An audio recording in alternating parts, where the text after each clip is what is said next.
Hello dear students, good morning. आज आपका third lecture subject mathematics VSc first year. मैं सुदामा फौजदार, लेक्चरर मैथमेटिक्स, आपको इससे पहले वाले लेक्चर में आंशिक अवकलन बता चुके हैं आपको कि आंशिक अवकलन क्या होता है। आंशिक अवकलन आपको BSc फर्स्ट ईयर में एक बुक है, सेकंड पेपर अवकलन गणित सेकंड, और दूसरी बुक है समाकलन गणित सेकंड पेपर है। फर्स्ट पेपर आपका डिस्क्रीट का है। थर्ड पेपर में 3 बुक हैं, 3D ऑप्टिमाइजेशन थ्योरी और सांख्यिक का ध्रुवीय समीकरण।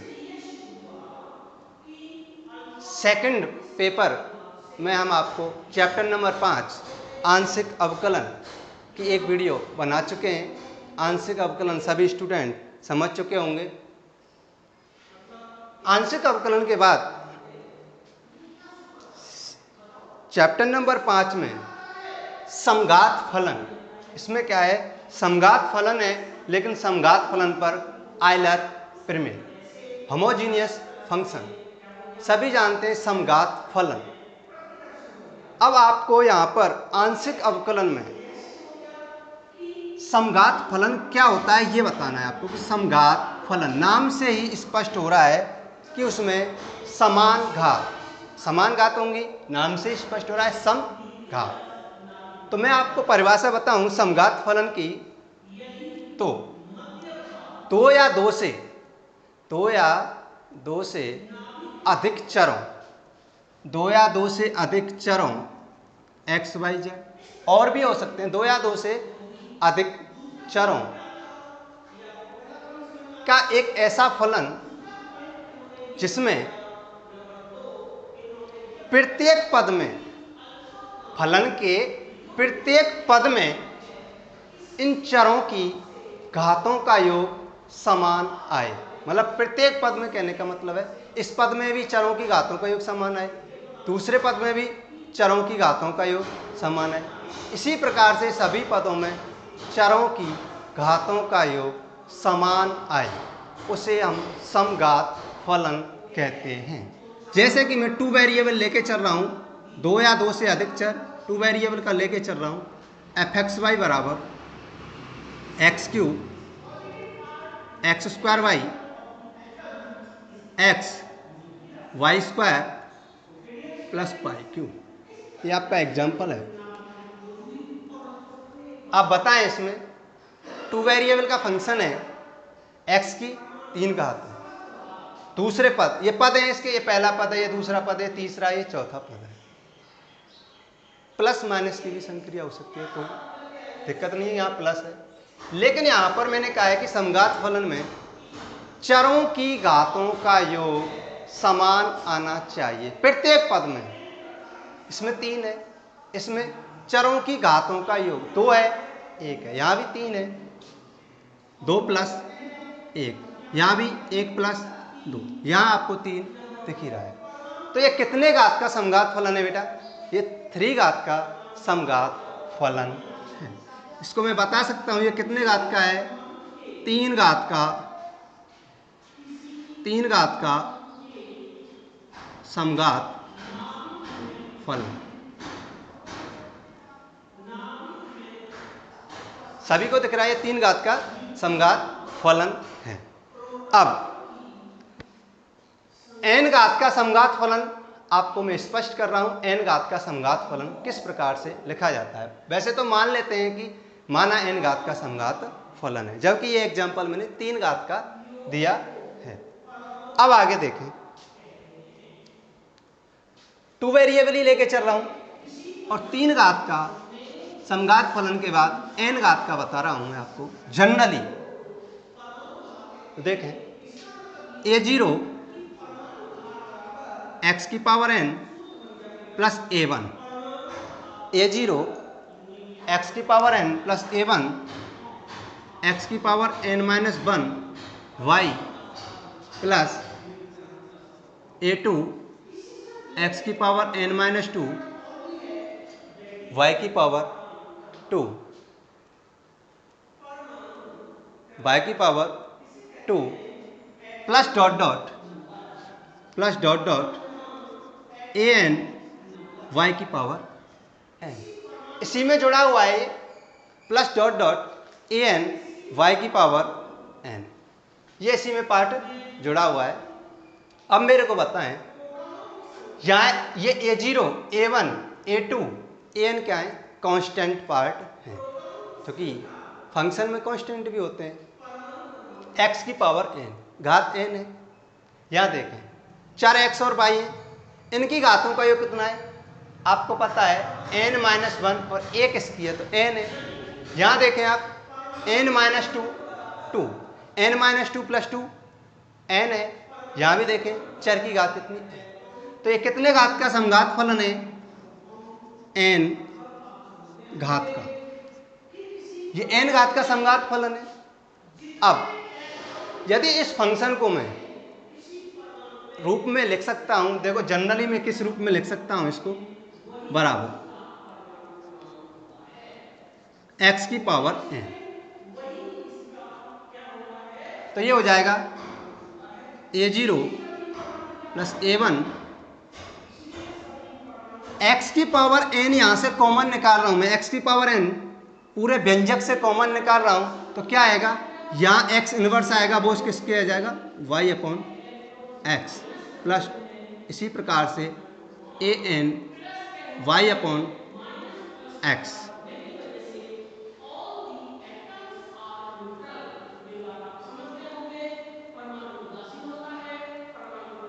देखो यहां से मैंने x की पावर n कॉमन निकाला है, a0 बचेगा a1 y अपॉन x। यहां से जब मैं a2 वाले पार्ट को मैं बता रहा हूं, x की पावर n जब कॉमन निकलेगा तो x की पावर माइनस 2 बचेगा, मतलब y अपॉन x का घात 2, y अपॉन x का स्क्वायर, उसी हिसाब से a n y upon x की पावर n, क्योंकि यहां से x की पावर n कॉमन निकाला है, कॉमन का मतलब है भाग दे दो आप। ओके, तो इसको आप किस प्रकार से लिख सकते हो, x की पावर n फाई लिखो फंक्शन को, या आप f लिख सकते हो, f y upon x, f x y, ये स्मॉल f है, ये कैपिटल F है। यदि इस रूप में लिखा हुआ है तो ये कितने घात का समघात फलन है, n घात का समघात फलन है। इसका मतलब है x की पावर क्या है n, तो ये n घात का समघात फलन है यदि इसके रूप में लिखा हुआ है। इसको हम दूसरे रूप में इस प्रकार से भी लिख सकते हैं, एफ एक्स वाई बराबर उल्टा x की जगह y और y की जगह x, तो इसको हम इस प्रकार से भी लिख सकते हैं, y upon n f x upon y, change करना है सिर्फ x की जगह y, ये भी n घात का समघात फलन है, क्योंकि यहाँ पर x की पावर ये n इतने घात का, जितनी x की पावर n है यहाँ पर उतने घात का ये समघात फलन है। यहाँ पर y की पावर n है, ये भी n घात का समघात फलन है।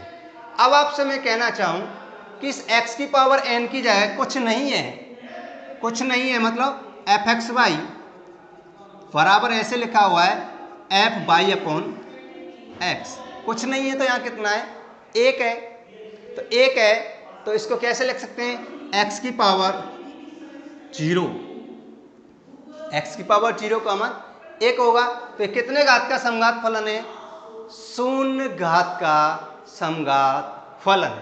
इसी हिसाब से यदि ये मैं यहाँ बताऊँ तो यहाँ भी आप बता सकते हो कि शून्य घात का समघात फलन कुछ नहीं है, तो x है तो x की घात 1 है, तो प्रथम घात का समघात फलन। तो आप समघात फलन समझ चुके हैं किस प्रकार से समघात फलन होता है। दो रूपों में बता दिया मैंने, इस रूप में होता है, इस रूप में भी होता है। ओके, सभी स्टूडेंट समझ चुके होंगे समघात फलन क्या होता है। आगे आपके ही बीएससी पार्ट में समघात फलन पर आयलर प्रमेय, समघात फलन पर आयलर प्रमेय, समघात फलन समझ चुके हैं कि समघात फलन किस रूप में होता है। ओके स्टूडेंट्स, आगे समघात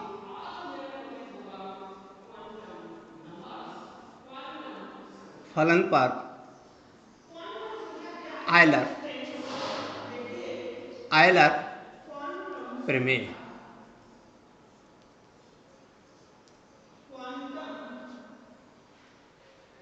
आपको मैं बताना चाहूँगा कि कोई फंक्शन है वो n घात का है। ये जो समघात फलन पर आयलर प्रमेय है ये n घात का मैं लेके चल रहा हूँ, तो मैं प्रमेय बता रहा हूँ क्या है। सबसे पहले x del F upon del x y del F upon बराबर एन एफ। ये आपकी समघात फलन पर आयलर प्रमेय। इसमें क्या होता है कि आप डायरेक्ट कोई फंक्शन दिया हुआ है, यदि वो समघात रूप में है तो आप इस पार्ट से डायरेक्टली निकाल सकते हो। 5 पॉइंट मतलब इससे पहले जो एक्सरसाइज कराई थी, जो आंशिक अवकलन पार्ट बताया था, वो उस विधि से भी कर सकते हो और डायरेक्टली समघात फलन पर आयलर प्रमेय लगा सकते हो यदि फंक्शन आपका समघात है, मतलब समघात रूप में आपका चेंज हो जाएगा। देखें प्रूफ क्या होता है इसका कि माना फंक्शन है आपका जो अभी बताया था एफ एक्स वाई बराबर एक्स की power n f y upon x. अभी जो यहाँ बताया था कि आपका फंक्शन कितने घात का है, एन घात का समघात फलन है। इसका मतलब है एन घात का समघात। आपका जो फलन है वो एन घात का समघात फलन है। आपको ये प्रमेय प्रूफ करनी है, तो इसके लिए इसको क्या डालेंगे, समीकरण नंबर 1। अब इसमें आपको आंशिक अवकलन ही यूज करना है, ये वाला पार्ट। सबसे पहले क्या निकालेंगे, समीकरण 1 का x के सापेक्ष आंशिक अवकलन, तो del F upon del x निकालेंगे। Del F upon del x का मतलब होता है समीकरण 1 का x के सापेक्ष आंशिक अवकलन। ओके,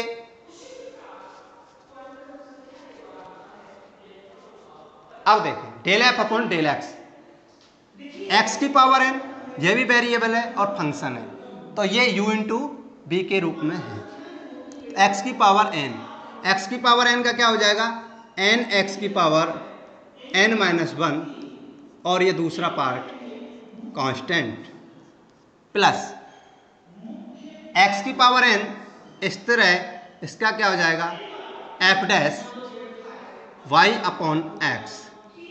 एक्स के सापेक्ष कर रहे हैं आंशिक अवकलन, ये एक्स नहीं है इसलिए इसके अवकलन का गुणांक 1 अपॉन एक्स का होगा minus y upon x square. 1 upon x का करना है, वाई का नहीं करना है क्योंकि यहाँ पर आंशिक अवकलन कर रहे हैं। अब आपको एक्स का गुणा करते हुए लिखना है x del F upon del x बराबर एन, एक्स का गुणा करेंगे एक्स की power n f y upon x plus x का गुणा कर रहा हूँ तो यहाँ से ये एक्स हट जाएगा तो माइनस का चिन्ह हो जाएगा, माइनस है minus y upon x, x की power n F dash y upon x. Okay, इसको आप एक्स की पावर एन माइनस 1 भी लिख सकते हो। ओके, तो वो आपकी सुविधा के ऊपर डिपेंड करता है। समीकरण नंबर 2। फिर आगे क्या निकालेंगे, ये आयलर प्रमेय यदि प्रूफ करनी है आपको, समीकरण 1 का y के सापेक्ष आंशिक अवकलन, अगेन y के सापेक्ष, समीकरण नंबर 1 का y के सापेक्ष आंशिक अवकलन। तो देखें वो u इंटू बी से एक्स की पावर एन स्थिर है f dash y upon x. ये एक्स नहीं है इसलिए इसके अवकलन का गुणांक किसके सापेक्ष, वाई के सापेक्ष। अब इसमें क्या करना है, वाई का del F upon del y, y का गुणा करते हुए रखना है। तो ये क्या हो जाएगा, वाई अपॉन एक्स, एक्स की power n F dash y upon समीकरण नंबर 3।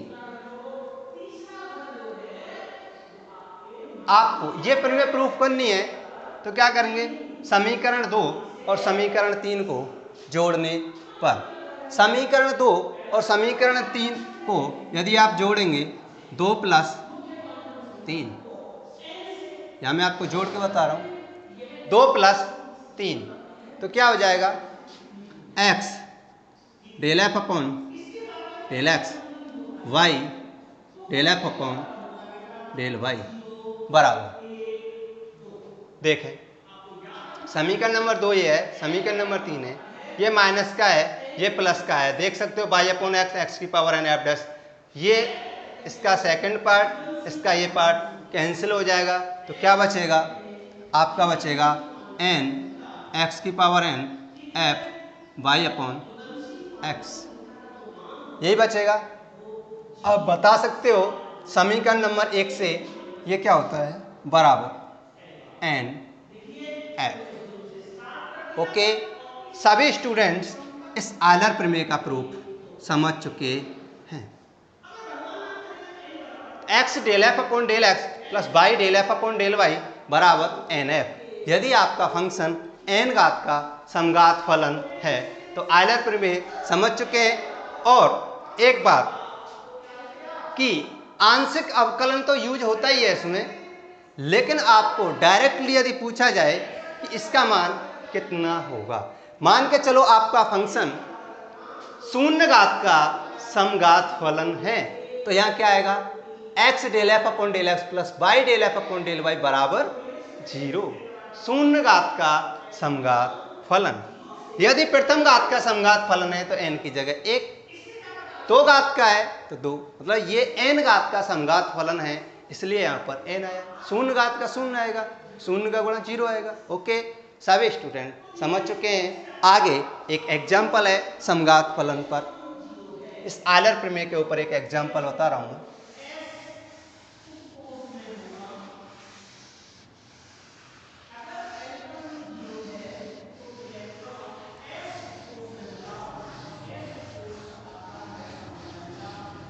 अब देखो, ये आपकी समघात फलन पर आयलर प्रमेय है।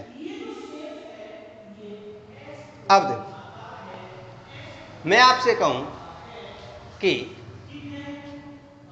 f बराबर एफ एक्स वाई बराबर sine inverse x upon y, ये एग्जाम्पल लेके चल रहा हूं। आपका फंक्शन इस प्रकार से लिखा हुआ है एफ एक्स वाई बराबर sine inverse x upon y. आप चाहे तो इसको इस प्रकार से भी निकाल सकते हैं कि x del F upon del x plus y del F upon del y बराबर क्या होगा, वो आप निकाल सकते हो। लेकिन मैं आपको डायरेक्टली यदि यहाँ बताना चाहूँ कि ये फंक्शन है, आप देखें ये कितने घात का समघात फलन है, तो ये तो बेटा sine inverse x upon y है, फंक्शन के रूप में लिखा हुआ है, फंक्शन के रूप में ही लिखा हुआ है। इसका मतलब ये है एफ एक्स अपॉन वाई, इसी के रूप में लिखा हुआ है। तो ये यहाँ पर कुछ नहीं है, मतलब x की पावर n भी नहीं है, y की पावर n भी नहीं है, ये तो फंक्शन है sine inverse x upon y, तो f y अपॉन x के रूप में लिखा हुआ है। जब यहाँ कुछ नहीं है तो ये कितने घात का समघात फलन है, ये शून्य घात का समघात, ये है शून्य घात का समघात फलन। तो आप यहाँ से डायरेक्टली बता सकते हो शून्य घात का समघात फलन है तो आयलर प्रमेय से, आयलर प्रमेय से क्या लिख सकते हो, x del F upon y del F upon बराबर जीरो का गुणा होगा जीरो। ओके स्टूडेंट, सभी समझ चुके हैं कि समघात फलन पर आयलर प्रमेय होती क्या है। जितने घात का समघात फलन होता है उसका यहाँ पर गुणा कर देते हैं। ओके, अब आगे आपसे नेक्स्ट लेक्चर में इसी को आगे बढ़ाते हुए हम टॉपिक पर चर्चा करेंगे। तब तक आप यदि मेरी वीडियो अच्छी लगे तो लाइक और सब्सक्राइब जरूर करें, और महाविद्यालय परिवार की ओर से आपके लिए नियमित रूप से लाइव क्लासेस चल रही हैं DDPG कॉलेज या दाखा देवी PG कॉलेज लालसोट में। तो आप यहाँ पर आके संपर्क कर सकते हैं, लाइव क्लासेस से जुड़ सकते हैं। आप सभी इस चीज़ से परिचित हैं कि दाखा देवी PG कॉलेज कहाँ है, तो आप आके यहाँ मिलें। तो लाइव क्लासेज नियमित रूप से चल रही हैं, तो उनका आप भरपूर आनंद लें। Okay okay, thanks.